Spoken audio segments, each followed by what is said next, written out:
सौतेली बहनें रंगापुर नाम के गांव में शालिनी नाम की एक औरत रहा करती थी। उसे दो बेटियां थी। एक का नाम था शिवानी और दूसरी का सुहानी। शिवानी जब छोटी थी तब उसकी माँ गुजर गई थी, जिसके कारण उसके पिता रघु ने दूसरी शादी कर ली। मगर उनका भी कुछ सालों में बीमारी की वजह से देहांत हो गया और इसी वजह से शिवानी के मन में उसकी माँ और बहन के प्रति प्रेम उत्पन्न नहीं हो पाया। शिवानी और सुहानी में हमेशा झगड़ा हुआ करता था। दोनों भी बहनें एक दूसरे से कभी प्यार से बात नहीं करती थी। शालिनी ये सब देख बड़ी चिंता में रहा करती थी। ऐसे ही एक दिन, शिवानी सुहानी, चलो आ जाओ, खाना खा लो। हाँ माँ आई। हाँ माँ, मैं भी आई। ऐसा कहकर दोनों बेटियां वहां आ जाती है और देखती है तो उनकी माँ ने उन दोनों के लिए गाजर का हलवा बनाया था। वो देख सुहानी और शिवानी बहुत खुश हो जाती है। माँ, तुमने ये हलवा मेरे लिए बनाया है? मुझे बहुत पसंद है। मुझे पता है कि मेरी दोनों बेटियों को हलवा कितना पसंद है, इसीलिए तो मैंने तुम दोनों के लिए हलवा बनाया है। और मेरे लिए माँ? अरे हाँ बेटी, मैंने तुम्हारे लिए भी बनाया है। चलो अब जल्दी से खा लो, तुम दोनों को कॉलेज भी तो जाना है ना। जी माँ, मैं ये कटोरी ले लूँ? मुझे जल्दी पहुँचना है कॉलेज में। हाँ ले लो। और सुहानी, तुम ये वाली कटोरी ले लो। जी माँ। दोनों भी हलवा खाती है और एक दूसरे की ओर बहुत गुस्से से देखकर वहां से चली जाती है। वो दोनों भी कॉलेज में एक साथ पढ़ा करती थी। फर्क सिर्फ इतना था कि शिवानी 3rd ईयर में थी और सुहानी 1st ईयर में। उन दोनों में 2 साल का अंतर था। फिर भी दोनों में हमेशा नोकझोंक हुआ करती थी, जैसे कि वो दोनों एक दूसरे की दुश्मन हो। ऐसे ही एक दिन, दीदी, मेरे कॉलेज की ट्रिप जाने वाली है। तुम्हारी भी ट्रिप जाने वाली है क्या? हाँ, मेरी भी जाने वाली है, मगर मेरा जाने का मन नहीं है।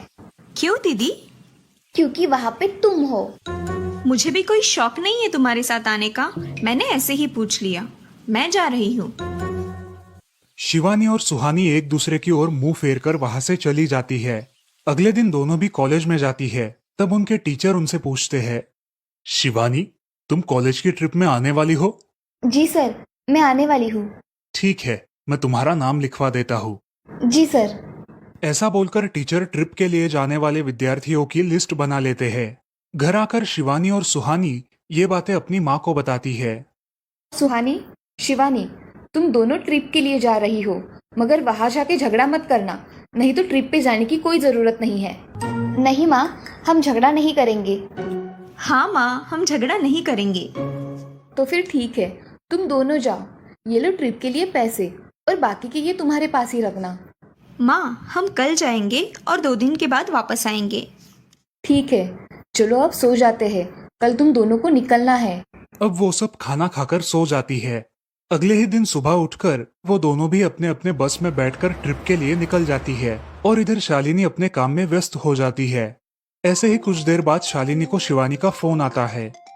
माँ, हम दोनों यहाँ ट्रिप की जगह पहुँच गए हैं। अच्छा बेटी, तुम दोनों ठीक हो ना? हाँ माँ, मैं रखती हूँ, हमें यहाँ अलग अलग स्पॉट देखने जाना है। ठीक है, और जब वक्त मिले तो फोन कर देना। हाँ माँ, अपना और सुहानी का ख्याल रखना। हाँ माँ। फोन रखने के बाद शिवानी और उसके क्लास के सारे दोस्त वहाँ की एक जगह देखने जाते हैं। सुहानी भी उसके क्लास के साथ एक दूसरी जगह देखने निकल जाती है। सारे बच्चे एक साथ घूमकर वापस आते हैं। शिवानी सुहानी को ढूंढती है, मगर सुहानी उसे कहीं दिखाई नहीं देती। इसीलिए शिवानी को बड़ी चिंता होने लगती है। अरे, ये सुहानी कहाँ रह गई? इसका तो कुछ भी पता नहीं, कहाँ ढूंढूं इसे? तभी शिवानी को सुहानी दिखाई देती है और उसके जान में जान आ जाती है। सुहानी, कहाँ गई थी तुम? मुझे कितनी चिंता लग गई थी तुम्हारी। अरे, मैं यहाँ ही थी मेरी सहेलियों के साथ। मुझे कुछ नहीं हुआ। ऐसा बोलकर सुहानी वहाँ से चली जाती है। दूसरे दिन सब लड़के लड़कियाँ जल्दी उठकर अपनी तैयारी कर लेते हैं और पहाड़ पर जाने के लिए निकलते हैं। वो सब आज थोड़ा घूमकर शाम तक निकलने वाले थे। सब विद्यार्थी एक हिल स्टेशन देखने चले जाते हैं। शाम होने तक उस पहाड़ी का मजा उठाते हैं, लेकिन सुहानी बिना किसी को बताए उस पहाड़ी के एक अनजान हिस्से में चली जाती है। वहाँ का मनमोहक दृश्य देखते देखते गलती से उसका पैर फिसल जाता है और वो वहाँ से नीचे गिर जाती है। शाम हो जाने के कारण सभी विद्यार्थी वहाँ से निकलने लगते हैं और यहाँ सुहानी एक पेड़ के सहारे उस पहाड़ी की चोटी पर लटकी रहती है। शिवानी सभी विद्यार्थियों में अपनी बहन को ढूंढती है, लेकिन वो उसे कहीं नहीं मिलती। सुहानी को ढूंढते ढूंढते शिवानी वापस उसी पहाड़ी के पास आती है और उसे आवाज लगाती है। सुहानी, सुहानी कहाँ हो तुम? दीदी मैं यहाँ हूँ, बचाओ मुझे, मैं यहाँ हूँ। सुहानी की आवाज की ओर जाते ही उसे पता चलता है कि सुहानी पहाड़ी पर लटकी है। ये सब देखकर शिवानी बहुत घबरा जाती है। शिवानी अपनी पूरी ताकत लगाकर उसे ऊपर खींच लेती है। तुम यहाँ क्यों आई थी? अगर तुम्हें कुछ हो जाता तो मैं क्या करती? माँ को क्या जवाब देती? दीदी मेरा पैर फिसल कर मैं वहाँ गिर गई। मैंने बहुत आवाज दी मगर मेरी आवाज किसी ने नहीं सुनी। तुम ढूंढती हुई आई और मुझे बचा लिया। तुम दुनिया की बेस्ट दीदी हो। हाँ सुहानी, चलो अब घर जाने के लिए देर हो जाएगी, बस निकल जाएगी। सुहानी को ऊपर खींचते वक्त शिवानी के हाथ पर बहुत सारे जख्म हो गए थे, इसलिए सुहानी अपनी ओढ़नी फाड़कर उसके हाथ पे बांध देती है और अब वो दोनों बस के पास चले जाते हैं। क्या हुआ है शिवानी, हाथ से खून बह रहा है तुम्हारे? कुछ नहीं सर, मैं वहाँ पे गिर गई थी, अब मैं ठीक हूँ। टीचर और सारे छात्र गाड़ी में बैठकर घर जाने के लिए निकलते हैं। घर आने के बाद शिवानी सारी हकीकत अपनी माँ को बताती है और वो सब सुनकर माँ दोनों को गले लगाकर रोने लगती है। तुम दोनों एक दूसरे के साथ होते हो, इसीलिए मुझे कोई टेंशन नहीं रहता, मगर मेरी बच्चियों खुद का भी ख्याल रखा करो। उस दिन के बाद दोनों सौतेली बहनों ने अपने बीच की सब नोकझोंक बंद कर दी और हंसी खुशी सगी बहनों की तरह रहने लगी। दोस्तों, इस कहानी से हमें ये सीख मिलती है कि हम सबको एक दूसरे के प्रति द्वेष की भावनाएं छोड़कर प्यार से रहना चाहिए। चंदनपुर नाम के गांव में चंपा नाम की एक औरत रहती थी। पति, 2 बच्चे और एक बेटी, ऐसा उनका पूरा परिवार था। उसका पति श्रीधर पोस्ट ऑफिस में जॉब करता था। उसके कमाई से ही घर चलता था। चंपा ने अपने घर के सामने एक छोटी सी दुकान खोल के रखी थी। उससे उसे जो भी मुनाफा होता वो अपनी बेटी की शादी के लिए जमा करके रखती। ऐसे ही बहुत दिन बीत जाते हैं। अब बच्चे भी बड़े हो जाते हैं। बड़ा बेटा अशोक डॉक्टर और छोटा बेटा रवि वकील बन जाता है और दोनों अपनी ट्रेनिंग पूरी करने लगते हैं। एक दिन उनकी बहन ज्योति के लिए एक अच्छा रिश्ता आता है और ज्योति की शादी पड़ोस के गांव के सरपंच जी के बेटे से हो जाती है। ज्योति बहुत ही कामचोर और गुस्सा करने वाली होती है। इसी कारण उसके ससुराल से उसे निकाल दिया जाता है। वो अपने पति को लेकर अपने मायके रहने आती है। अब चंपा का जमाई दुकान चलाता है और चंपा और ज्योति आराम से वहाँ रहती है। अरे ज्योति, जरा अपने कामचोर पति को कुछ काम करना क्यों नहीं सिखाती हो? कुछ काम का नहीं है वो। अरे हाँ माँ, उनके पिताजी ने तो उन्हें ही घर से निकाल दिया और हमारे माथे मर दिया। जाने दो, पति है। माँ और बेटी इसी तरह तानेबाजी करती रहती।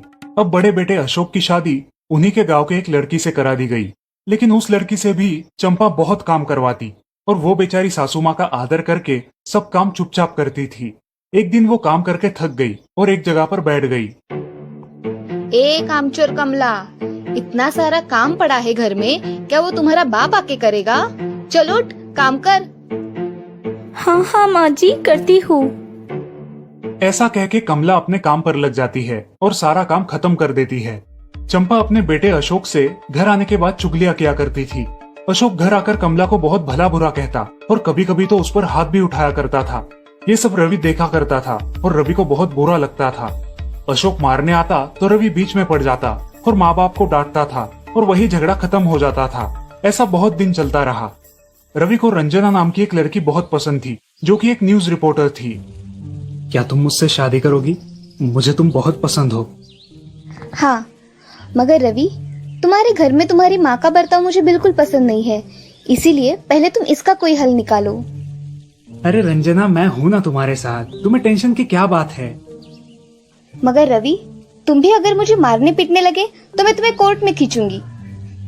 अरे हाँ बिल्कुल, वो तो तुम्हारा अधिकार है।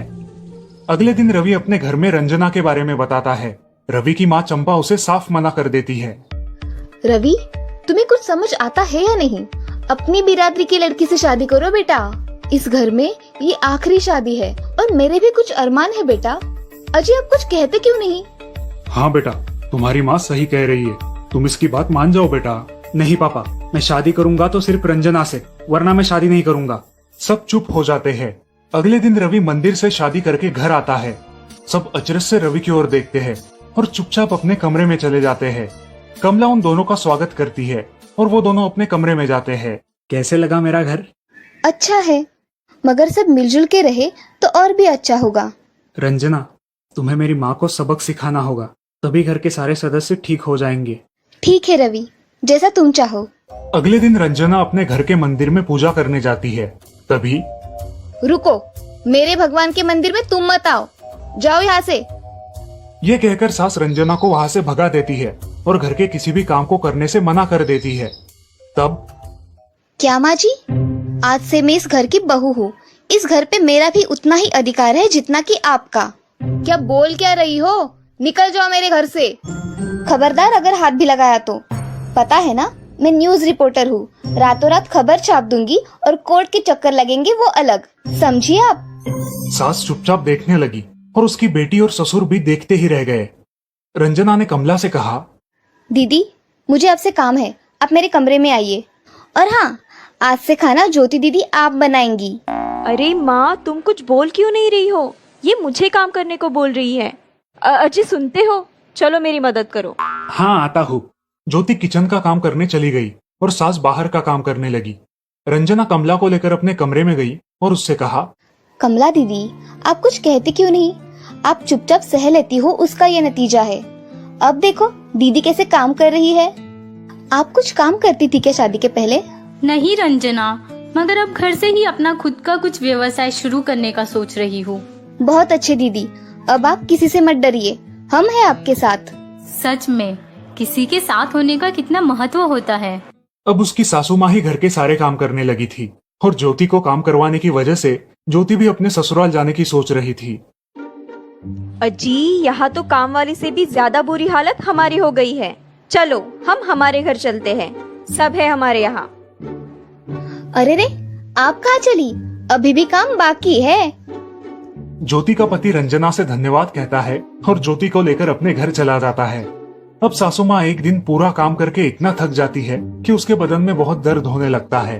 तब दोनों बहू सास के पास चली आती है और एक बहू सास के पैर दबाती है तो दूसरी बहू सर दबाती है।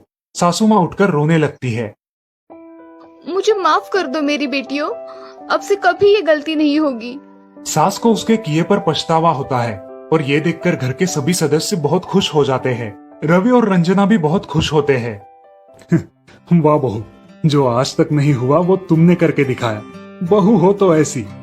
रंजना अपने बर्ताव के बदले माफी मांगती है और अब सब लोग खुशी खुशी रहने लगते हैं। तो दोस्तों, इस कहानी से हमें ये सीख मिलती है कि हम सब मिलके परिवार बनता है और हम सब परिवार का महत्वपूर्ण अंग होते हैं। परिवार के